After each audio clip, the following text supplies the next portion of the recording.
नमस्ते। श्री अरविंद माता पुस्तक में लिखते हैं कि श्री माँ के 4 एस्पेक्ट्स हैं, 4 प्रमुख एस्पेक्ट्स हैं, और भी हैं लेकिन वे धरती के एवोल्यूशन में अभी पूरी तरह सामने नहीं आए, पाशर में हैं, जो आएंगे कालांतर में। इन 4 एस्पेक्ट्स के नाम हैं महेश्वरी, महाकाली, महालक्ष्मी, महासरस्वती। हम श्री माँ का जब जीवन देखते हैं तो फ्रांस में प्रारंभिक वर्षों में मुख्य रूप से हम महेश्वरी एस्पेक्ट देखते हैं। हर प्रकार की विद्या, गुह्य विद्या, ब्रह्म विद्या, वेद वेदांत के अनुभव, कुंडलिनी का अनुभव, तंत्र विद्या, ये सब प्रकार की विद्याएं, सब प्रकार की शक्तियां जो इनसे आती हैं वो उनके हाथों में हैं। फिर वो श्री अरविंद के पास आती हैं और ये सब कुछ उनके चरणों में डालकर बिल्कुल ब्लैंक स्लेट हो जाती हैं। और जब उन्होंने अपने आप को इस प्रकार से वो ब्लैंक कर देती हैं, तब जगन माता का पूरा उनके अंदर इंडिविजुअल, यूनिवर्सल और ट्रांसेंडेंट मदर का अनुभव होता है, जिसकी बात हम लोगों ने पढ़ी। और साथ ही वो पृथ्वी के साथ जुड़ जाती हैं। इसके साथ ही यानी एक प्रकार से उनका अवतारिक कर्म शुरू हो गया है। इसके साथ ही विश्व युद्ध प्रारंभ होता है और उसमें हम उनका महाकाली का एस्पेक्ट देखते हैं।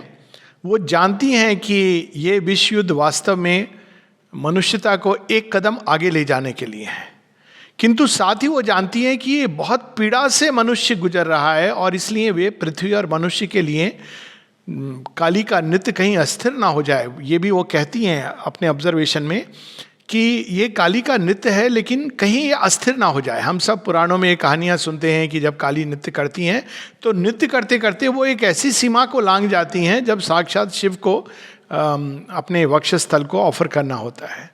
किंतु श्री माँ महाकाली के रूप में काली के ऊपर विद्यमान होकर अपने प्रगाढ़ प्रेम से, महाकाली वास्तव में she is a divine mother's aspect of intense love, और ऐसा प्रेम जो हर प्रकार की बाधाओं को तोड़कर, हर प्रकार की सीमाओं को तोड़कर, सब चीज़ों को लांघकर, चाहे वो व्यक्ति हो या समाज हो, उसको भगवान की ओर खींचता है। ऐसे ही कुछ हम लोग उस समय देखते हैं। प्रथम विश्व युद्ध के समय माँ का महाकाली रूप, एक दिव्य प्रेम, ऐसा प्रेम जो सच में अगर हम पूरे आध्यात्मिक लिटरेचर को पढ़ें तो हम लोग ये तो देखते हैं कि मनुष्य का भगवान के प्रति प्रेम है, आत्मा का भगवान के साथ प्रेम है, और ये स्पिरिचुअल लिटरेचर में इन सब का वर्णन है। हम बुद्ध देव के उसमें करुणा भी देखते हैं, किंतु मनुष्य और पृथ्वी के प्रति वह प्रेम जो प्रकट होता है, वहाँ एक होने के बाद वो डिवाइन लव जो उतरता है, वो हम श्री अरविंद और श्री माँ में पहली बार देखते हैं। इस प्रकार का प्रेम श्री कृष्ण में भी इसका एक दर्शन होता है, किंतु ये प्रेम जो पूरी तरह से पृथ्वी के साथ आत्मसात कर ले उसके प्रगति के लिए, ये हमें श्री माँ श्री अरविंद के जीवन लीला में प्रकट होता है। किंतु 2 और एस्पेक्ट बचे हैं जो आवश्यक हैं पूर्णता के लिए, और वो हैं महालक्ष्मी और महासरस्वती। और ये मेरा जैसा समझना है कि जब वो जापान जाती हैं तो वास्तव में ये दोनों एस्पेक्ट्स के पूरी तरह बाहर आने के लिए, ताकि अब सभी चीज़ों में एक पूरा सामंजस्य हो सके। और एक बार ऐसा भी होता है कि जब प्रेम के एस्पेक्ट को, महालक्ष्मी के प्रेम को बाहर लाने के लिए वो विजडम इत्यादि, महेश्वरी का एस्पेक्ट, सब कुछ पीछे रिनाउंस कर देती हैं। एक उनकी प्रार्थना में है।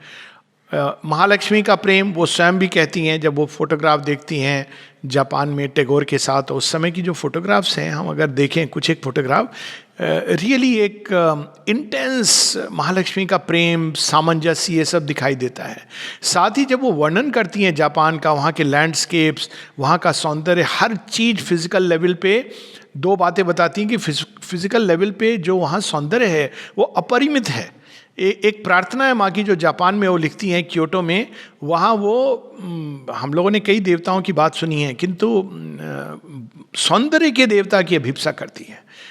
हम लोग देखते हैं श्री माँ की प्रार्थना में 1901-2 से करीब से प्रारंभ से वो 25 साल तक, यानी बिफोर द फॉर्मेशन ऑफ आश्रम, वो अनेकों प्रकार के एस्पेक्ट्स, डिवाइन के एस्पेक्ट्स का आवाहन करती थी। वो सब उनके लेखनी में है। एक ऑल इंडिया मैगजीन में भी इस पर बात हुई थी, एक छोटा सा एस्पेक्ट है।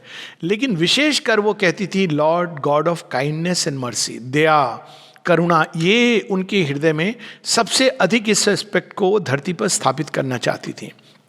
जब हम वहाँ देखते हैं, वहाँ वो कहती हैं कि लॉर्ड ऑफ ब्यूटी, सौंदर्य के देवता, और यहाँ तक वो कहती हैं कि सौंदर्य के देवता, ये आकृतियों के जगत में सौंदर्य को भूल जाना, सौंदर्य को इम्पोर्टेंस नहीं देना, महत्व तो नहीं देना, उतनी ही बड़ी भूल है जितना वर्ल्ड ऑफ आइडियाज़ यानी विचारों के जगत में, एग्जैक्टली आइडिया, विचार हम लोग थॉट्स के लिए भी यूज़ करते हैं, आइडिया थॉट के परे है, विचारों की दुनिया के परे है, कि आइडिया के जगत में सत्य को इग्नोर करना उतनी बड़ी भूल है आकृतियों के जगत में सौंदर्य को इग्नोर करना जितनी बड़ी भूल है सत्य के आइडियाज़ के जगत में सत्य को इग्नोर करना। तो वहाँ पे वो लॉ ऑफ ब्यूटी की बात करती हैं, सौंदर्य को क्या पसंद है, उसका क्या विधान है। फिर वो एक इम्पर्सनल ब्यूटी की बात करती हैं जो वास्तव में केवल नाम रूप में नहीं बंधा है बल्कि उसके परे है। इसकी बात श्री अरविंद भी इवनिंग टॉक्स में बताते हैं। उसके बाद वो सौंदर्य का जो गुह्यतम रहस्य है वो बताती हैं कि ये रहस्य कैसे मनुष्य के अंदर प्रकट हो सकता है। ये 29 जनवरी की प्रार्थना है, जहाँ तक मुझे स्मरण है ये 1917 की है या 1916 की होगी, पर 29 जनवरी की प्रार्थना है, हम चेक कर सकते हैं, लॉ ऑफ ब्यूटी। तो वहाँ जापान के सौंदर्य का वर्णन करती है कि फिजिकली हर चीज़ में, और वो ब्यूटी इस हद तक है कि उनके इवन व्यवहार में, चाइनीज टी सेरेमनी के बारे में हम लोगों ने सुना है, वो कैसे बैठते हैं, कैसे उठते हैं, सब चीज़ों में एक ब्यूटी है। और वो लोग क्योंकि वो इस प्रकार से अपना जीवन जीते हैं, माँ बताती हैं कि वो जब वेस्टर्न कंट्री के लोग आते हैं तो उनको बारबेरियन समझते हैं, यूरोपियों को बारबेरियन समझते हैं, म्लेच्छ समझते हैं, क्योंकि वो इस भाव से जीते हैं। साथ ही वो ये बताती हैं कि परफेक्ट डिटेल्ड ऑर्गेनाइजेशन, हर चीज़ मानो एक वहाँ पे एक पूजा है, पूजा के भाव से की जा रही है। टी सेरेमनी ही नहीं, भोजन हो, क्रय विक्रय हो रहा हो, आप चल रहे हो, मंदिर जा रहे हैं, अनेकों वहाँ के सुंदर सुंदर मंदिर, ये सब गई माँ। इवन जिस प्रकार से वो घर बनाते हैं तो घर का और लैंडस्केप जो वहाँ पे पेड़ पौधे लगे हैं वो मैच होने चाहिए। ये नहीं कि घर किसी रंग का है, कैसा भी घर है वहाँ हम लोगों ने पेड़ पौधे ला के रख दिए। इस प्रकार से जापानी नहीं जीते हैं। तो वो बताती कि एक अद्भुत सौंदर्य और ऑर्गेनाइजेशन। दूसरा वो बताती है कि ट्रेमेंडस एनर्जी, बहुत अधिक एनर्जी, लेकिन वो पूरी एनर्जी एकदम वेल कंट्रोल्ड। और तीसरी बात वो जापान के बारे में बताती हैं कि एक्सट्रीमली मॉरल लाइफ, उनके लिए चीज़ें या तो सही हैं या गलत हैं, और सही से उनका अपनी एक धारणा है उन चीज़ों के बारे में। लेकिन ये भी बताती हैं कि इस एक्सट्रीम मॉरल कंसेप्शन के कारण, नैतिकतावाद के कारण, वो एक रजो सात्विक जीवन तो है, लेकिन वहाँ पे इसका अभाव है, आध्यात्मिकता का अभाव है, क्योंकि वो आध्यात्मिकता एक फ्रीडम में प्रवेश करती है। वो एक जापानी के लिए कठिन है। अगर जैसे ही हम उसको नैतिकता के परे भी एक सत्य है, एक दुनिया है, एक जीवन जीने का तरीका है, उसको वो नहीं समझ पाते। तो माँ कंपेयर करती हैं कि भारतवर्ष के जीवन में स्पिरिचुअलिटी की रिचनेस है, कॉम्प्लेक्सिटी है, मेनी साइडेड है, लेकिन जापान में इसका अभाव है। तो जापान में हम देखते हैं कि सीमा का महालक्ष्मी और महासरस्वती का एस्पेक्ट खुलकर सामने आता है। पहले वो टोक्यो गई, जिसकी बात हुई कल, एक वर्ष वो टोक्यो में रहती हैं डॉक्टर ओखावा के साथ, जो उनको माउंट फूजी की तरह डिस्क्राइब करते हैं। फिर वो क्योटो आती हैं। क्योटो में वो doctor and Mrs madam Kobayashi के साथ रहती हैं। ये बहुत इंटरेस्टिंग, उनका 3-4 साल का लगभग स्टे है। 1917, 18, 19, 20 आने तक वो मेनली क्योटो में रहती हैं उनके साथ, और बहुत अच्छी घनिष्ठता उनका संबंध हो जाता है। मैडम कोबायाशी वो कहती थी उनके बारे में, सीमा के बारे में, कि मुझे ऐसा लगता है कि हम दोनों एक ट्विन सोल हैं, जुड़वा हैं, एक मानो एक ही स्टॉक पर 2 गुलाब के फूल लगे हुए हैं। और इतना वो घनिष्ठता महसूस करती थी। वो कहती हैं जब कोई उनसे मिलने गया 1957 में, कि मैं जब आऊँगी तो तुम लोगों के लिए तो वो माँ हैं, मेरे लिए तो मित्र हैं, और मैं तो उनसे गले लिपट करके मेरे इतने दिनों के स्वप्न हैं जो मैंने उनके साथ शेयर नहीं किए। डॉक्टर ओखावा के साथ खूब सारे स्वप्न वो बताते हैं कि कैसे हम लोग शाम को बैठकर उनके हृदय के अंदर एक नया जगत, एक नया एशिया ये पनप रहा था, और वो शेयर करती थी। यही चीज़ मैडम कोबायाशी बताती हैं कि उनके जीवन में एक जो मेन चीज़ जो थी वो एक तो उनके एक इंडियन गुरु, जिनको उन्होंने भारतवर्ष में पाया था, जो ऑब्वियसली श्री अरविंद हैं, और दूसरा जो वो एक नए जगत का स्वप्न देखती थी। तो वो कहती हैं कि जब मैं आऊँगी मैं तो गले लिपट कर, मैं तो बरसों से उनसे भेंट करने की इच्छुक हूँ। और जब ये दोनों जाते हैं मिलने के लिए तो 2 वर्ष बाद 1959 में वे आती हैं, और निश्चित ही रूप से उन्होंने सीमा से गले लिपट करके ही मिलन हुआ होगा, और सीमा का भी वैसे ही प्रेम गया होगा। कुछ चीज़ें सीमा ने उनको वहाँ भेजी भी थी उनके मिलने आने के पहले।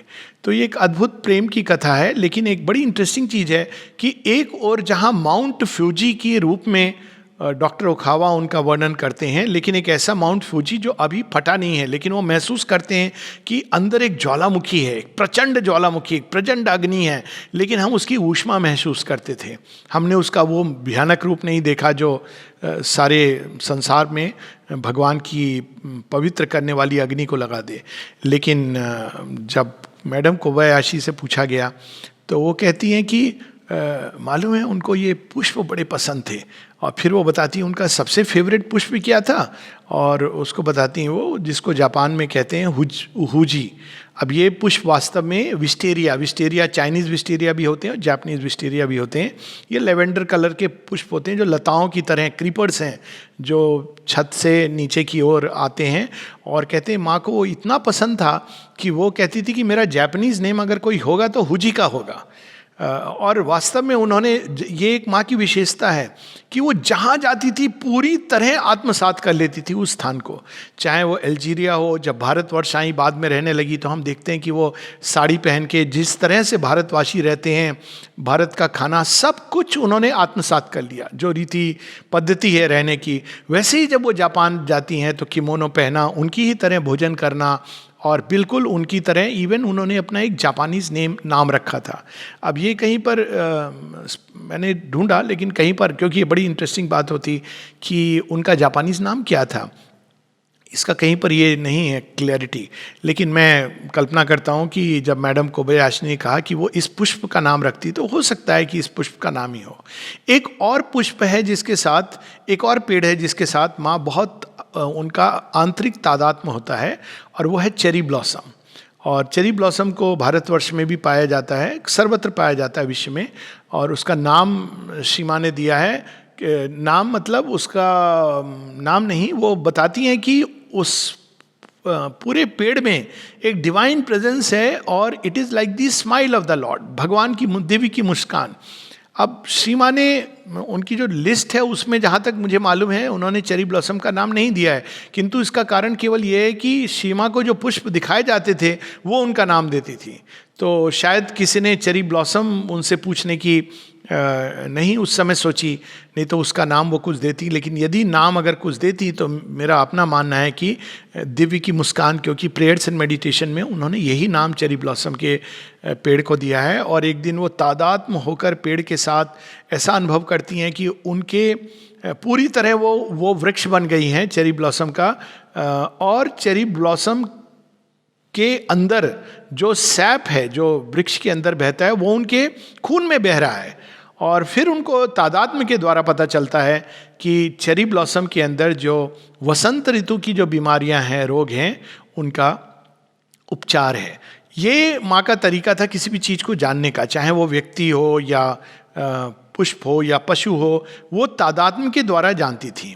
लेकिन बताती हैं कि ये एक ना केवल कठिन विधा है, सबको ये एडवाइस नहीं करती हैं, क्योंकि तादात्म्य के द्वारा जब हम जानते हैं तो दूसरे व्यक्ति का, खासकर अगर मनुष्य हों, तो उनकी बीमारियां भी या उनकी कठिनाइयां, समस्या भी हम लोग अपने अंदर ले लेते हैं। लेकिन श्री माँ तो श्री माँ है, इंटेंस प्रेम है, तो वो तादात्म्य के द्वारा जानती हैं। इसी तादात्म्य के द्वारा वो वेजिटेबल्स, जापान में एक वेजिटेबल गार्डन था, तो बताती हैं कि वहाँ कितने कॉन्शियस, बताती हैं कि पौधे भी इतने कॉन्शियस थे कि जब वो पौधों के पास जाती हैं, वेजिटेबल्स के पौधे, तो सब्जियां उनको बताती हैं कि अभी मैं तैयार हूँ, अभी मैं तैयार नहीं हूँ। और जब माँ तोड़ने जाती हैं तो जो तैयार हैं वो कहती है माँ को मैं मुझे भी, तो वो तोड़ के ले लेती हैं उनको। और कुछ है कहती अभी नहीं, तो वो उनको छोड़ देती हैं। ये बहुत अद्भुत अनुभव है। इस प्रकार के उनके बहुत सारे ऑकल्ट के प्रति तो माँ खुली थी, लेकिन अद्भुत अनुभव होते हैं। एक अनुभव होता है उनको स्पिरिट ऑफ फायर का, और वो बताती है कि अग्नि की जो के अंदर, सब चीज के अंदर भूतादि एक देव या एक देवता विद्यमान होता है, जिसको बताती हैं spirit of tree, spirit of water. इसके बारे में बहुत जगह बहुत कुछ बताती हैं। स्पिरिट ऑफ द स्पेसीज, नाग की स्पिरिट, सांपों की स्पिरिट और बिल्ली की स्पिरिट की हम लोगों ने बात की है। उसी प्रकार से वो एक बार बताती हैं कि ये सब चीज़ों के पीछे एक स्पिरिट काम करती है, और अग्नि के पीछे भी एक स्पिरिट काम करती है। और अचानक कई जगह जैसे अग्नि लग जाती है, हम लोगों ने देखा अभी ऑस्ट्रेलिया में इतनी आग लगी थी, या कहीं पर एकदम पानी का एक महान ज्वार भाटा फूट पड़ता है, तो ये अग्नि जो लगती है उसके पीछे स्पिरिट ऑफ फायर होती है। इसका वर्णन पवित्र दाबी करते हैं, उनका ये अनुभव हुआ था जापान में खासकर। और माँ कहती हैं कि तुम्हारे अंदर अगर आत्मबल है और तुम अपने चैत्य में जागे हो, तुम इसको मना कर सकते हो कि नहीं, अभी नहीं। इसी प्रकार से और भी एक फैसिनेटिंग बात वो बताती हैं जो वहीं पर उन्होंने अनुभव की है। पहले उन्होंने मृत्यु का अनुभव किया है और मृत्यु के पार जाके अनुभव किया है, लेकिन एक मृत्यु का देवता है। ये इस कंटेक्स्ट में जब स्पिरिट ऑफ फायर की बात हुई तो किसी ने मृत्यु के बारे में पूछा, और पूछा कि क्या सच में ऐसा कोई जगह है, ऐसा कोई देवता है। यमदूतों की बात हम सुनते हैं, क्या यमदूत होते हैं वास्तव में? माँ हंसते हुए कहती हैं, हाँ हाँ, उनके बड़ा फैंटास्टिक ऑर्गेनाइजेशन है। और ऑर्गेनाइजेशन क्यों है, वहाँ वो बताती हैं कि उनका काम है धरती के ऊपर सृष्टि में एक बैलेंस रखना। तो उनको रोज एक चिट मिलती है कि अभी इतने लोगों को तुमने वापस लाना है। अभी भी मैं इसको एक दूसरे ढंग से हम लोग देख सकते हैं कि अभी हम लोग सुन रहे हैं इतनी मृत्यु इन चीज़ों के कारण हुई। अभी बाकी चीज़ों के कारण शायद मृत्यु कम हो गई है। There is a fix number of people who die. अब फिक्स नंबर को ये नहीं कि हर दिन के लिए, हमेशा के लिए निर्धारित है, लेकिन एक प्रॉबेबली सेंचुरी में या एक 10 वर्षों में इतने धरती के बैलेंस के लिए ये आवश्यक है। तो वो बताती हैं कि ये जगह जगह फैले हुए हैं, ये जाते हैं और क्या करते हैं, ये जहाँ तैयार है व्यक्ति, या ऐसी परिस्थितियाँ हैं जैसे युद्ध क्षेत्र है, या एक्सीडेंट की एक संभावना है, या बहुत रुग्ण हो गया है व्यक्ति, या किसी का केवल विधान ऐसा है कि चैत्य अब शरीर को छोड़ना चाह रहा है, कई कारणों से वो सब जगह रहते हैं और वो वहाँ पहुँच जाते हैं। लेकिन माँ कहती हैं कि यदि तुम चाहो तो कह सकते हो कि नहीं, और वो फिर चले जाएंगे, क्योंकि वो भी बाध्य हैं चैत्य की बात को सुनने के लिए। इसी संदर्भ में मैंने कहीं पढ़ा था, श्रीनिवास अयंगर जी जिन्होंने श्री मां श्री अरविंद दोनों की अद्भुत बायोग्राफी भी लिखी है, तो वो एक बार उनकी वाइफ जब एक रुग्ण अवस्था में होती हैं, डेथ बेड पर होती हैं, तो वो कहती हैं कि मुझे ऐसे दिखाई दे रहे हैं। और वे कहते हैं अचानक अपनी वाइफ को कि अरे तुम सीमा की संतान हो, उनको बोलो चले जाओ, उनका तुम्हारे पास कोई काम नहीं है। और वो पूरी फोर्स के साथ जब कहती हैं तो वो चले जाते हैं। यानी मृत्यु को टाला जा सकता है, इवन एक चैत्य के स्तर पे टाला जा सकता है।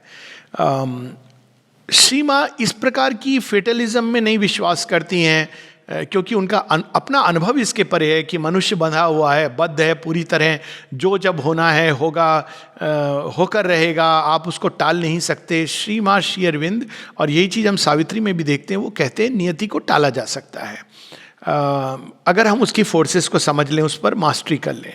इसी संदर्भ में एक और बड़ी इंटरेस्टिंग बात होती है जिसके बारे में हम लोगों ने सुना भी होगा, वो है स्पेनिश फ्लू। विश्व युद्ध 18 में आर्मिस्टिस होती है, और 1919 में 11/11/1919 11 बजे वो लोग आर्मिस्टिस, एंड फाइनली वो सीज फायर की बात हो जाती है कि नहीं अब हम नहीं लड़ेंगे। कितने दिन तक वो तो हम सब ने देखा है, सेकेंड वर्ल्ड वॉर और इसके बीच में बहुत ज़्यादा दिन नहीं गुजरे थे, कुछ 1-2 दशक भी नहीं गुजरे थे। खैर, ये उस समय 1918 में जब ये युद्ध समाप्ति की ओर जा रहा है, और ये बड़ा इंटरेस्टिंग है क्योंकि हम एक रिपीटिशन देखते हैं। हम देखते हैं कि इस बार भी 1914 से 1918 के बीच पूरा विश्व एक प्रकार से विश्व युद्ध की कगार पर था। लोगों ने भविष्यवाणी भी कर दी थी कि एक विश्व युद्ध होने वाला है, तीसरा विश्व युद्ध, क्योंकि आपसी वैमनस्य, घृणा, व्यापार को लेकर के उठापटक, ये सब प्रारंभ हो गई थी। लेकिन विश्व युद्ध नहीं होता है, टल जाता है। उसी प्रकार से हम देखते हैं दूसरा रिपीटिशन की जो स्पेनिश फ्लू था, अब एक उसका माइल्डर वर्जन, मैं बताऊंगा कैसे माइल्डर वर्जन है वो, अब जिसको हम कोविड-19 का फ्लू कहते हैं। सो माँ का जो उस समय का वर्णन है बड़ा अद्भुत है और उसको विस्तार में थोड़ा जानना चाहिए। स्पेनिश फ्लू, जिसमें मृणालिनी देवी की भी मृत्यु होती है, ये 1918 में प्रारंभ हुआ, लगभग 2 वर्ष चला था। अचानक आया था और अचानक चला गया था, किसी को समझ नहीं आया। आज तक अगर आप देखें कि स्पेनिश फ्लू क्यों समाप्त हुआ, हम लोग बात करते हैं हर्ड इम्यूनिटी, आइसोलेशन, ये वो, कुछ भी नहीं। इसका कारण रहस्य सीमा को ज्ञात है और वो बताती हैं। ये बड़ी अद्भुत बात है कि युद्ध में करीब 10 मिलियन लोग मरे थे और स्पेनिश फ्लू में उसके कारण 20 से 50 मिलियन लोग मरे थे। ये कल्पना हम कर सकते हैं कि कितनी भयानक रहा था। करोड़ों में, 2 से 5 करोड़, युद्ध में 1 करोड़। स्पेनिश फ्लू के समय क्या होता था कि जनरली उसमें यंग लोग इफेक्ट होते थे। ये अब ज़्यादातर हम देखते हैं कि वृद्ध लोगों में, इसीलिए मैंने कहा उसका एक माइल्डर वर्जन है। यंग लोग भी इफेक्ट होते हैं लेकिन इतना अधिक नहीं प्रभावित होते हैं। तो वो यंग लोगों को इफेक्ट करता था और अचानक लोग मृत्यु को प्राप्त हो जाते थे। माँ उस समय क्योटो में थी और माँ बताती कि इतना भयानक उसका प्रकोप था कि विलेजेस, गांव समाप्त हो जाते थे। एक घटना बताती हैं उस समय की, एक पोस्टमैन, डाकिया चिट्ठी लेकर के गया एक गांव में किसी को चिट्ठी देने के लिए, तो उस गांव में कोई बचा नहीं था। सब इस फ्लू के प्रकोप से समाप्त हो गए थे और पूरा गांव बर्फ़ की चादर में ही उन सबको समाधि हो गए थे और कोई नहीं बचा था उस स्पेनिश फ्लू के कारण। लेकिन माँ अपना जो बताती कि तुमको अपने विचारों को इस तरफ नहीं देना चाहिए, और वो अपना यथावत जो काम था करती जाती थी और बिना किसी और बात की ओर ध्यान दिए। उस समय उनके साथ, हम सब जानते हैं और इनकी बात बाद में भी होगी थोड़ी सी, उनके जो पति थे वे स्वयं मिथ्यात्व के एक लॉर्ड थे और वो बार बार उनको ये एक सजेशन, माँ कहती हैं, जब कोई बार बार पूछता है, तुमसे बात करता है, यहाँ तक कि तुम ठीक तो हो, अरे तुम्हें ये तो नहीं हो गया, वो तो नहीं हो गया। बाद में माँ बताती हैं कि ये वास्तव में भय के द्वारा और सजेशन के द्वारा ये सारे रोग आते हैं, सजेशन के द्वारा आते हैं। फिर अगर भय हो जाए तो व्यक्ति पूरी तरह उसके अंदर समा जाता है। ये वाइब्रेशंस होते हैं, स्पंदन होते हैं जो प्राण जगत में ओरिजिनेट होते हैं। और ये भी बताती हैं कि यदि तुम इसको प्रोव करना शुरू कर दो, कुछ लोग हैं जो बहुत ज़्यादा इसमें इंटरेस्ट लेने लगते हैं, पढ़ रहे हैं उसके ऊपर खूब सारी लिटरेचर, वीडियो देख रहे हैं, न्यूज़ आइटम देख रहे हैं। माँ कहती हैं न्यूज़पेपर से, और उस समय टेलीविज़न नहीं था, ये चीज़ और बढ़ जाती है क्योंकि वो केवल इसी की बात करते हैं। तो उस समय जब वो इग्नोर करती हैं, जब बार बार ये लोग कि ये क्या है, तुम बताओ, तुम्हारी तो बहुत ऑकल्ट दृष्टि है, सब जानती हो, पर माँ इसको इग्नोर करती थी। फिर वो प्रेशर उनके ऊपर बढ़ता गया कि नहीं, हम जानना चाहते हैं। माँ इन चीज़ों के बहुत ऊपर थी। एक नई सृष्टि का निर्माण करना है, ये एक प्रलयंकारी खेल, वो एक हिस्सा है इसी नई सृष्टि का। कहती एक बार मैं ट्रैम में जा रही थी, मुझे पूरे विलेज सिटी को क्रॉस करना था क्योटो का, एक तरफ से दूसरी तरफ, एक मित्र से मिलने, और ट्रैम में उन्होंने सबको देखा मास्क लगा के। श्री माँ इन चीज़ों में विश्वास नहीं करती थी किसी प्रकार का। जब उन्होंने देखा इतने भय से भरे हुए लोग, तो उनके हृदय में एक करुणा आई कि आखिर क्या है, लोग इतना भयभीत क्यों हैं, क्या है ये चीज़। और उस समय वो जब आती हैं तो बिल्कुल जैसे इस बुखार डिस्क्राइब करती, इसी प्रकार का तेज बुखार और खूब कंपन के साथ, ये स्पेनिश फ्लू 3 दिन के अंदर समाप्त कर देता था व्यक्ति को, और जो बच जाते थे वो फिर 7 दिन के बाद ठीक हो जाते थे। तो दूसरे दिन वो देखती हैं वो जानना चाहती थी कि ये कौन है, क्या है, और देखती हैं कि एक आधा सिर कटा हुआ, एक आर्मी की यूनिफॉर्म पहने हुए कोई आ रहा है उनकी ओर, और पूरी उनकी प्राण ऊर्जा को खींचना चाह रहा है। और सीमा पूरा अपने ऑकल्ट नॉलेज से वो देखती हैं कि अगर थोड़ा वो अलाउ करेंगी तो ये पूरा प्राण सुख करके इसी प्रकार से व्यक्ति इसमें मर जाते हैं। तो वो पूरी अपनी गुह्य विद्या के साथ, पूरे ज्ञान और शक्ति के साथ अचानक उस पर वापस आक्रमण करती हैं और कहती हैं नहीं, तुम जाओ यहाँ से, और वो चला जाता है। लेकिन माँ ठीक हो जाती हैं। लेकिन फिर उस समय डॉक्टर भी नेक्स्ट डे उनको देखने आते हैं, दूसरे दिन जब ये सब हो रहा था, और वो उनको कहते हैं ये दवाई ले लो, वो दवाई ले लो। माँ हंसती हैं, कहती हैं मुझे इन दवाओं की ज़रूरत नहीं है। तो वो कहते हैं कि नहीं, ये बड़ी रेयर है, मिलती नहीं है, बड़ी मुश्किल से तुम्हारे लिए लाया हूँ। तो माँ कहती हैं और भी ये कारण है कि आप मुझे मत दो, किसी और नीडी को ये दे देना। और इस भाव से माँ उसको फेस करती हैं। लेकिन जब ये चला जाता है, माँ ठीक हो जाती हैं और लोग पूछने आते हैं, माँ कहती नहीं मुझे कुछ दिनों के लिए विश्राम चाहिए। तो वो कुछ दिनों के लिए बिल्कुल सबसे कट ऑफ होके इस पूरी सत्ता के पीछे जाती हैं कि ये कौन है जो सारी मनुष्यता को इस प्रकार से पीड़ित कर रहा है। और तब वो देखती हैं कि वास्तव में जो लोग बमबारी से मर जाते थे, बॉम्बिंग से, उस समय जो यंग लोग थे, अचानक उनकी जो प्राण सत्ता थी वो देह के बाहर आती थी। और चूंकि वे हेल्दी लोग थे, स्वस्थ थे, ये सिचुएशन थोड़ी डिफरेंट है, लेकिन वो स्वस्थ लोग थे जो अचानक बॉम्बिंग के कारण सडनली प्राणिक सत्ता बाहर आती थी और वो अपने शरीर को ढूंढते थे किंतु ढूंढ नहीं पाते थे। तो वो दूसरों के शरीर में जाकर के प्राण तत्व को खींच करके अपने जीवन को प्रॉन्ग करना चाहते थे। और उसी कारण लोग मरते थे। जैसे जैसे वो मरते थे वैसे वैसे वो और भी अधिक वो प्राणिक सत्ता मोटी होती जाती थी और अधिक वो अपना फोर्स गैदर करती थी। फिर उसमें भय, सजेशन, ये सब मिलकर उसको खूब भोजन दे रहे थे और वो जो राक्षस था वो बहुत बड़ा होता जा रहा था, विकराल होता जा रहा था। तो इस आंतरिक युद्ध में स्वाभाविक था जीत किसकी होनी थी। माँ फिर उसको पूरी तरह समाप्त कर देती है और कहती नहीं अब बहुत हो गया, अब तुम्हारा काम खत्म हो गया, तुम यहाँ से जाओ। और वो समाप्त हो जाता है। जैसे ही वो समाप्त होता है, इसमें 3-4 दिन और लगते हैं, अचानक स्पेनिश लोग सब देखते हैं कि ये कम होना शुरू हो गया। फिर कुछ दिनों में वो कुछ हफ्तों में सडनली चला जाता है, ठीक वैसे जैसे आया था। और लोग माँ से पूछते थे अरे ये अचानक कैसे चला गया। तो माँ मुस्कुराती थी, कहती थी मुझे मालूम है, कहती नहीं थी लेकिन अंदर अंदर सोचती थी कि हाँ मुझे मालूम है कि ये अचानक कैसे चला गया। इसका निचोड़ बाद में माँ 1957 की कन्वर्सेशन में देती हैं अपनी वार्तालाप में। और वो कहती हैं कि भय को मत आने दो, बीमारी के सजेशन को मत अंदर आने दो, ये बीमारी है, अरे मैं ना हो जाऊँ, मुझे ना हो जाए। इसके ऊपर से अपना ध्यान हटा के अपना जो काम है, जो नॉर्मल, अब तो खैर बड़ी अनयूजुअल सिचुएशन है कि लोग काम नहीं कर सकते हैं, तो अपने घर में सेल्फ मोटिवेट करके कुछ काम जिसमें व्यस्त रहे व्यक्ति, चाहे वो पढ़ने का काम हो या कुछ और प्रोजेक्ट हो, तो उसमें व्यस्त रहे, इस ओर ध्यान नहीं जाए। माँ बताती हैं कि श्री अरविंद बताते हैं और श्री माँ उसकी पुष्टि करती हैं कि ये एक वाइब्रेशन के रूप में आता है और इस वाइब्रेशन के पीछे एक बैडविल होती है, एक सजेशन होता है, फिर भय होता है। ये तीनों मिलकर भेद कर देते हैं और मनुष्य फिर एक बार उसकी चपेट में आया तो प्राण शक्ति जाने लगती है। लेकिन हम लोगों के लिए इसका बड़ा सरल उपाय है। 17 मार्च 1913 की माँ की प्रार्थना भी है जिसमें वो कहती हैं कि जब कभी ऐसा हो, रोगी हो, तो हमें शरीर की ओर ध्यान ना देकर हमको केवल भगवान के गोद में अपने आप को सौंप देना चाहिए।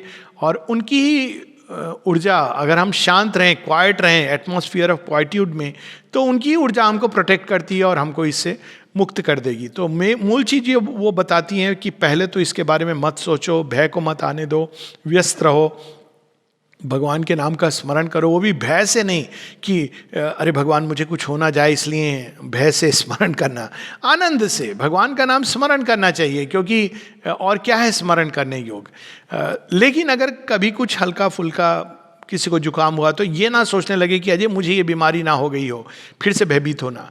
तीसरा, अगर हो भी जाती है मान लीजिए किसी को, तो उसको अपने हृदय के अंदर, अपने अंदर शांति का आवाहन करना चाहिए, श्री माँ का ध्यान करना चाहिए, अपने को माँ की गोद में, माँ के हाथ में डाल देना चाहिए और वो ध्यान रखेंगी। ये केवल एक थ्योरेटिकल चीज़ नहीं है।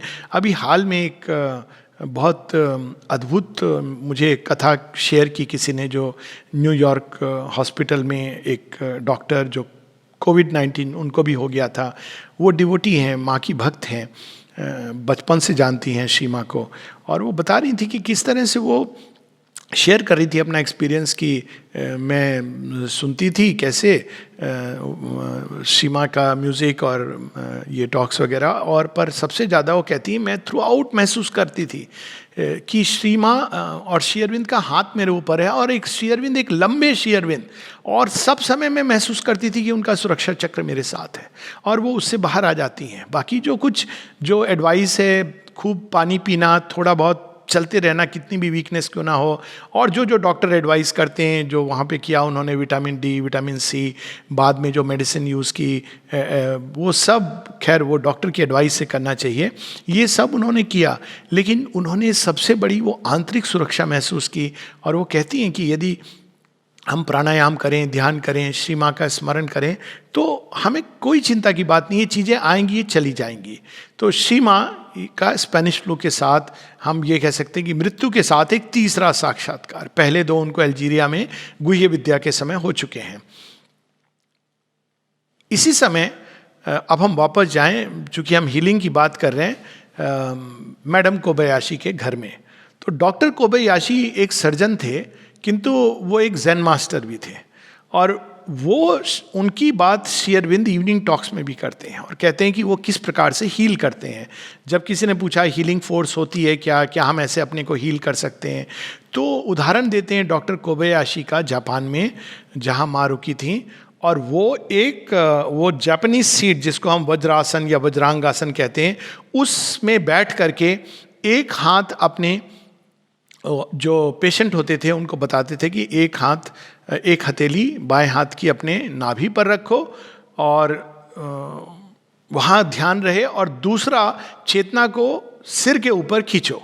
और वो बताते थे कि ये कठिन है लेकिन धीरे धीरे हो जाता है। सिर के ऊपर खींचने के बाद वो पूरी ऊर्जा को, हीलिंग पावर को वहाँ से धीरे धीरे धीरे धीरे अपने नाभि में उतारो। ये उनकी प्रोसेस थी और लोग ठीक होते थे। सीमा ने स्वयं इसको देखा है और वो इसको बताते थे सिटिंग स्टिल मेडिटेशन। तो इस प्रकार से वो बैठ के ध्यान करते थे और खुद भी सर्जन थे लेकिन लोगों को ठीक करते थे। बाद में कोबायाशी नहीं रहे और मैडम कोबायाशी आई और वो बताती थी, ये सारी बातें उन्होंने बताई। इसी दौरान सीमा की एक और मुलाकात होती है एक और बड़ी हस्ती से, और वो हम जानते हैं श्री रविन्द्रनाथ टैगोर। और पहले उनसे 1916 में मुलाकात होती है और उस समय एक बाहर का परिचय होता है, लेकिन फिर 1919 में मुलाकात होती है। जब 1919 में उन दोनों की मुलाकात होती है, एक ही होटल में ठहरे थे, तो वो एक नया जो शांति निकेतन है उसकी नींव तो पड़ गई थी, लेकिन वो एक पूरा फुल फ्लेजेड यूनिवर्सिटी बनने वाली थी, विश्व भारती शांति निकेतन। तो वो एजुकेशन के बारे में जब सीमा से चर्चा करते हैं और सीमा के जो विचार सुनते हैं तो इतने प्रभावित होते हैं कि वो चाहते हैं कि सीमा आकर के पूरी तरह शांति निकेतन का ये एजुकेशन का पार्ट वो पूरा संभाल लें। सीमा जानती थी कि उनकी नियति कहीं और है, तो मना कर देती हैं। और उनके साथ टैगोर के साथ एक मेडिटेशन का भी उनका वर्णन है। वो एक इस कंटेक्स्ट में है कि कई बार हमको ऐसा महसूस होता है कि हमने निर्वाण प्राप्त कर लिया या भगवान को प्राप्त कर लिया, लेकिन वास्तव में हम मन की भूमि पर एक रिफ्लेक्शन देखते हैं, परंतु हमें लगता है कि हमने वो प्राप्त कर लिया। और वो जब मेडिटेट करती हैं तो वो देखती हैं कि किस प्रकार से श्री रविन्द्रनाथ टैगोर का एक मन के लेवल पर वो आके एक शांति का अनुभव करते थे, लेकिन उनको ये लगता था कि ये ब्रह्म चेतना है, यही वो निर्वाण है। तो वो बताती हैं कि किस तरह से हर स्तर पे एक निर्वाण होता है, मन के पीछे, प्राण के पीछे, शरीर के पीछे, और एक है जो आध्यात्मिक निर्वाण है। तो टैगोर भी उनसे काफ़ी प्रभावित हुए थे। उन्होंने उनको भेंट किया अपना पर्सनल टाइपराइटर, जो फिर साथ लेके माँ आई। आज भी शायद कहीं निश्चित रूप से रखा होगा उनके, या तो श्री स्मृति में होगा या आर्काइव्स में। श्री स्मृति में वो टाइपराइटर अभी भी है। तो ये बड़ी अद्भुत उनकी बातें हुई। अंत में एक टॉक्स भी दी माँ ने जापान में कई विषय पर। उसमें नारी प्रधान विषय, प्रथम विश्व युद्ध की एक सबसे अद्भुत बात ये हुई कि नारी फोर फ्रंट में आ गई। तो माँ ने एक तो उन्होंने बताया कि सुपरमैन एक नारी के पेट से गर्भ से जन्म लेगा, तो इतना काफ़ी नहीं है कि केवल हम जो पुराने तरह का मनुष्य है उसकी उच्चतम कल्पना करें, क्योंकि जापान में एक बहुत ही वेल डिसिप्लिन्ड, वेल मैनर्ड बच्चों को का स्मरण करके, सोच करके वो फॉर्म करती थी। बट माँ कहती हैं कि हमें एक आइडिया रखना है फ्यूचर में कौन आने वाला है, और प्रकृति के अंदर जो एक रेस्टलेसनेस है, जो उथल पुथल हो रही है विश्व युद्ध के रूप में, फ्लू के रूप में इत्यादि, वो वास्तव में इस सृष्टि में एक नया बीइंग आने वाला है, एक नया सत्य आने वाला है, एक नए सत्य को धारण करने वाला, नई चेतना को धारण करने वाला एक नई प्रजाति आने वाली है जो मनुष्य के आगे होगी, जिसको सुपरमैन माँ और श्री अरविंद बताते हैं। और हमें उसको समझने की और अपने गर्भ में धारण करने की आवश्यकता है। और तब माँ बताती हैं कि सुपरमैन कैसा होगा, नैतिकता के परे होगा, उसके मूल्य नैतिक नहीं आध्यात्मिक मूल्य होंगे, जिनको वो अपने अंदर अंतर्भास के द्वारा जानेगा, इंट्यूशन के द्वारा जानेगा। इंट्यूशन पर बहुत जोर देती हैं, वो रैशनल एनालिटिकल माइंड से बाहर निकल करके इंट्यूशन को जानेगा। और साथ ही ये भी होगा क्योंकि वो इंट्यूशन में जिएगा, तो जैसे प्रीवियस स्पेसीज के साथ होता है, जब प्राण से मनुष्य आया तो प्राण की शक्तियाँ धीरे धीरे क्षीण होती गई, और जो उसके अंदर जो एनिमल की वाइटैलिटी वो गिरती चली गई, मन का विकास होता रहा। अब मन के ऊपर जो अंतर्भास युक्त प्राणी आएगा, तो ये रैशनल फैकल्टी जिस पर मनुष्य बहुत गर्व करता है और जिसको एरोगेंट जिसके कारण है, वो धीरे धीरे क्षीण होती जाएंगी, और उसके जगह एक अंदर से इंट्यूशन, ये इसका उदय होगा। और ये जो आएंगे नई प्रजाति, ये इन बंधनों से मुक्त होगी, जिसको हम अभी एक रेस का बंधन, एक समाज और इवन राष्ट्र या इन चीज़ों से जो हम बंधे होते हैं, रिलीजन, इनसे वो मुक्त होगी। वो एक बहुत विशाल भूमि पर उसका जन्म होगा, और उसी विशाल भूमि पर वो अपने नए जीने की विधा को ढूंढेगी और पाएगी। इस बारे में हम लोग बाद में चर्चा करेंगे, लेकिन इस समय एक छोटा सा लेख जहाँ वो स्त्री और पुरुष के बारे में कहती हैं। ये भी एक उन्होंने टॉक दी थी, एक द वुमेन एंड वार, और एक ये वुमेनहुड के ऊपर ये जो सुपरमैन की बात है। और एक जगह वो टॉक देती हैं कि पुरुष और स्त्री का क्या संबंध होना चाहिए। ये सीमा के कलेक्टेड वर्क्स वॉल्यूम 2 में है, पेज नंबर है 139 से 150, 151। मैं कुछ छोटे से अंश उसमें से पढ़ रहा हूँ, पूरी टॉक उसमें है, बड़ी अद्भुत है। प्रारंभ करती माँ ये कह के कि नारी का स्थान केवल घर के अंदर, केवल घर की देखभाल के लिए रख देना, और पुरुष का स्थान केवल बाहर और सामाजिक चीज़ों में डाल देना, इस प्रकार दोनों को अलग कर देना, ये दोनों के लिए ही पीड़ा और कष्ट का कारण है। पहली चीज़ वहाँ ये बताती हैं। दूसरी चीज़ वो ये बताती हैं कि ये सबक कि दोनों समान हैं, ये हमको प्रकृति कितनी कठिनाई से सिखा रही है। सीवियर पेनफुल लेसन युद्ध के कारण आवश्यकता पड़ी। शायद इस बार भी, अब बाकी लाभ हुए ना हो, लेकिन एक लाभ तो जरूर हुआ इस लॉकडाउन का, कि अब आदमी लोग भी घर में हैं, तो शायद कम से कम कुछ लोग तो सोच ही रहे होंगे कि चलो हम लोग भी हाथ बटाएं, और कुकिंग सीख रहे होंगे, घर का सफाई कर रहे होंगे। तो होप की जाती है कि इस सीवियर लेसन को वो सीख लें और भूलें ना, क्योंकि माँ ये बताती हैं। फिर तीसरी चीज़ वो बताती हैं कि फेमिनिज्म की समस्या, लोग फीमेल रिवॉल्यूशन की, हम कमजोर हैं, हम पुरुष के द्वारा हमेशा शोषित रहे हैं, तो इससे मुक्त कैसे हुआ जाए। लेकिन पहले हम समस्या को समझें। तो माँ कहती हैं फेमिनिज्म की समस्या सभी समस्याओं की तरह संसार में वास्तव में अपने मूल में एक आध्यात्मिक समस्या है, क्योंकि आध्यात्मिक सत्य ही बाकी सबका आधार है। दिव्य जगत, बुद्धिज्म का धम्म, यही वो शाश्वत नींव है जिसके ऊपर सारे जगत खड़े हुए हैं।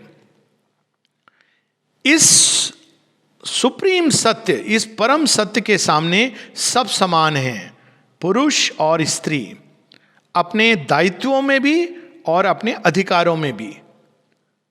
दोनों के बीच यदि कोई भेद है, डिस्टिंक्शन है, तो केवल उस सत्य निष्ठा और अभिप्सा का अंतर है, जिसके द्वारा, और संकल्प की कॉन्स्टेंसी, इसका ही अंतर है जो किसी भी मनुष्य के अंतर होता है। नारी ज़्यादातर सेल्फ गिविंग ज़्यादा होती है उनमें, और सिंसेरिटी भी ज़्यादा होती है। श्री अरविंद बताते हैं कि जब श्री माँ आई और उन्होंने पूरी तरह आमूल चूल अपने आप को श्री अरविंद के चरणों में पूरी तरह समर्पित किया, तो श्री अरविंद कहते हैं कि शायद एक नारी ही कैपेबल है इस तरह की सेल्फ गिविंग के प्रति। तो यही अंतर है सत्यनिष्ठा का, अभिप्सा का और कॉन्स्टेंसी ऑफ विल का। और इसी चीज को जान करके हम लोग मूलभूत से इस जो आधारभूत आध्यात्मिक समानता है, इसी को अगर हम जान लें तभी हम इस समस्या का परमानेंट हल ढूंढ सकते हैं। इसी प्रकाश में हमको इसको रखना चाहिए और इसी ऊंचाई तक हमको इसको उठाना चाहिए, ताकि भविष्य के लिए हम मनुष्य के लिए एक सुंदर उदाहरण बन सकें। फिर माँ श्री भारतवर्ष के बारे में भी कहती हैं कि एक समय था जब भारतवर्ष में शक्ति की उपासना होती थी, किंतु अब क्या हुआ, क्योंकि एक वेदांतिक अप्रोच हुआ जहाँ पुरुष पक्ष शक्ति को सबॉर्डिनेट कर दिया गया। यही बात श्री अरविंद भी करते हैं। और इसी कारण भारतवर्ष जहाँ पे शक्ति की उपासना होती थी, हम देखते हैं कि नारी का इस प्रकार का अपमान होने लगा। कुछ लोग सोचते हैं कि अभी होता है। उस दिन मैं महाभारत का वो द्रौपदी चीरहरण देख रहा था। वास्तव में कितना कुछ भी उन्नत समाज क्यों ना हो, लेकिन एक सभा में इन सब सूरवीरों के सामने एक नारी का इस प्रकार से चीरहरण हो जाए, तो वास्तव में उस समाज को नष्ट ही हो जाना चाहिए। उसकी जगह एक नई चीज आनी चाहिए। तो हम लोग कई बार अपने पास्ट से पकड़ करके बैठ जाते हैं कि सब कुछ उसमें अच्छा था।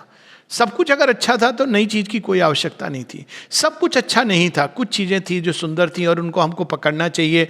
कुछ चीजें थी जो भारतवर्ष की आत्मा है, सब राष्ट्रों की आत्मा है, भारत ने उसको संजो के रखा है, और उस आत्म तत्व को हमको पकड़ना चाहिए, क्योंकि वही हमारी शक्ति है। जो सर्वोच्च चीजें हैं, जो बेस्ट हैं आर्य सभ्यता के, लेकिन कई चीजें हैं जिनको हमको हटाना है और दूर करना है, क्योंकि अब वे आवश्यक नहीं हैं। और उस समय भी वास्तव में वो एक घृणित मानसिकता का प्रतीक थी, क्योंकि बात केवल दुर्योधन दुशासन की नहीं थी। उस सभा में भीष्म, द्रोणाचार्य, धृतराष्ट्र, विदुर, ये सब थे। इवन पांडव पुत्र थे, लेकिन किसी ने कुछ नहीं कहा। कर्ण था। तो वास्तव में ये सब तो उसी समय मृत्यु के भागी हो गए थे। अगर हम सच में देखें तो वे मृत्यु के भागी हो गए थे। तो वो सारा समाज तो नष्ट होना ही था, जहाँ नारी की पूजा नहीं होती, जहाँ नारी को का अपमान होता है। ऐसा कहा गया है कि वो स्थान, वो मनुष्य और वो राष्ट्र, वो मानव समूह, वो विनाश की तरफ जा रहा है। तो ये एक स्मरण करने योग्य है। फिर वो अंत में एक चीज़ और कहती हैं, सबसे पहले तो हमें वो प्राइड, दंभ, अभिमान, इस सब को हटा देना चाहिए जो रिडिकुलस है। और दंभ और अभिमान कौन करते हैं? माँ कहती है जो स्टूपिड और इग्नोरेंट होते हैं, जो मूर्ख होते हैं वही दंभ करते हैं। और उसका कारण वो बता दी, क्योंकि जैसे ही कोई मनुष्य थोड़ा भी प्रकाश युक्त होता है, थोड़ा भी एक ब्रह्मांड के पीछे जो सत्य है उसके संपर्क में आता है, तो वो इमीडिएटली विनम्र हो जाता है। तो विनम्रता पहचान है इसकी कि हम सत्य की ओर बढ़ रहे हैं। और विनम्रता का भाव, माँ कहती भी humility and sincerity are the safeguards. विनम्रता का भाव इसकी पहचान है कि अभी हम जड़ बुद्धि हैं वास्तव में, चाहे हम अपने को कितना भी इंटेलिजेंट क्यों ना समझ रहे हों। फिर अंत में वो बताती हैं, ये सारा ब्रह्मांड दिव्य शक्ति को प्रकट करने के लिए हुआ है, और मनुष्य, पुरुष अथवा नारी, दोनों का ही एक स्पेशल मिशन है कि वो उसके प्रति सचेत हों और उस शाश्वत सनातन दिव्यत्व को अपने जीवन में प्रकट करें। यही उनका ध्येय होना चाहिए और कुछ नहीं। और यदि वे इसको जानें और स्मरण रखें, तो मनुष्य, पुरुष और स्त्री दोनों ये सोचना बंद कर देंगे कि कौन सुपीरियर है, किसको अथॉरिटी मिलनी चाहिए, और कौन कंट्रोल करे, कौन डोमिनेट करे। और ये छोटी छोटी जो लड़ाई झगड़े होते रहते हैं, उनसे हम मुक्त हो जाएंगे। तब हम देखेंगे एक दूसरे के प्रति एक रिस्पेक्ट, एक दोनों के प्रति एक आदर का भाव।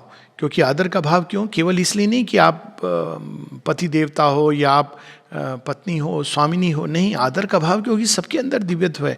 यही तो हमारे शास्त्रों में यज्ञवल्क्य कहते हैं कि one does not love the wife for the sake of the wife but for the sake of the self. यदि आत्मा सब में विद्यमान है तो नारी में भी है और पुरुष में भी है, सारे चराचर जगत में है, पशु के अंदर, पक्षी के अंदर। हमको सब चीज के प्रति एक आदर का भाव रखना चाहिए। एक बार मेरे से किसी ने पूछा था कि क्या चैत्य सत्ता नारी के अंदर भी होती है? तो मैंने कहा वैसे श्री अरविंद ने चैत्य सत्ता के साथ फेमिनाइन जेंडर का उपयोग किया है, तो नारी के अंदर तो निश्चित होती है, पुरुष के अंदर डाउटफुल है। वो मजाक मजाक में, लेकिन वास्तव में हम लोगों को इस भाव से रहना चाहिए। तो हम सबके प्रति आदर का भाव करेंगे और साथ ही ये जानेंगे कि सच्चा आदर किसमें है? सेवा करने में, ना कि सेवा लेने में। तो सेवक का भाव हमारे अंदर स्वतः ही आ जाएगा, क्योंकि विनम्रता आ जाएगी और हम एक दूसरे के प्रति आदर का भाव करेंगे। क्योंकि तब हम सब एक समान रूप से स्वयं को भगवान के सेवक के रूप में देखेंगे और फिर ये हमारे लिए एक ऑनर का विषय होगा कि हम दूसरों की और अच्छी सेवा कर सकें। यानी सेवा के द्वारा ही हम भगवान को प्राप्त करेंगे, चाहे पुरुष नारी की करे या नारी पुरुष की करे। ऐसे बड़े सुंदर सुंदर उदाहरण हैं। एक उदाहरण जिसके साथ मैं समाप्त करूँगा, स्मरण आ गया अचानक। एक महिला थी जो सब कुछ छोड़ के आश्रम आ गई थी विवाह के बाद, और उनके पति ने उनको स्वीकृति दी थी, सहस्री स्वीकृति दी। जब उनकी बहुत उम्र हो गई वृद्धावस्था में, और ऐसा हुआ कि अब वो कुछ दिन और रहेंगी, कुछ में भी 1 साल, तो उनके पति को पता चला, तो पति ने फिर शादी नहीं की और वो सब कुछ छोड़ करके आते हैं और पूरे 1 साल यहाँ रहकर उनकी सेवा करते हैं। इसकी आवश्यकता नहीं थी, किंतु ये एक प्रेम होता है जो देश काल की सीमा के परे होता है। यानी साथ रहे या ना रहे, किंतु फिर भी एक दूसरे के प्रति आदर है, एक दूसरे के प्रति प्रेम है, एक दूसरे के प्रति केयर है, एफेक्शन है, टेंडरनेस है। यही तो ये चीज़ें जो हमको मनुष्य बनाती हैं। और यदि ये हमारे अंदर हैं तो फिर आगे अगर हम एक कदम ले लें जो दिव्य प्रेम है, तो फिर तो पूरी मनुष्य जाति ही एक नई मनुष्यता में बदल जाएगी, जहाँ एक दूसरे के बीच में झगड़े का, लड़ाई का, डोमिनेट करने का, कंट्रोल करने का, ये सभी जो आसुरी और राक्षसी प्रवृत्ति हैं, ये सब हमारे अंदर से सदा सदा के लिए चली जाएंगी। नमस्ते।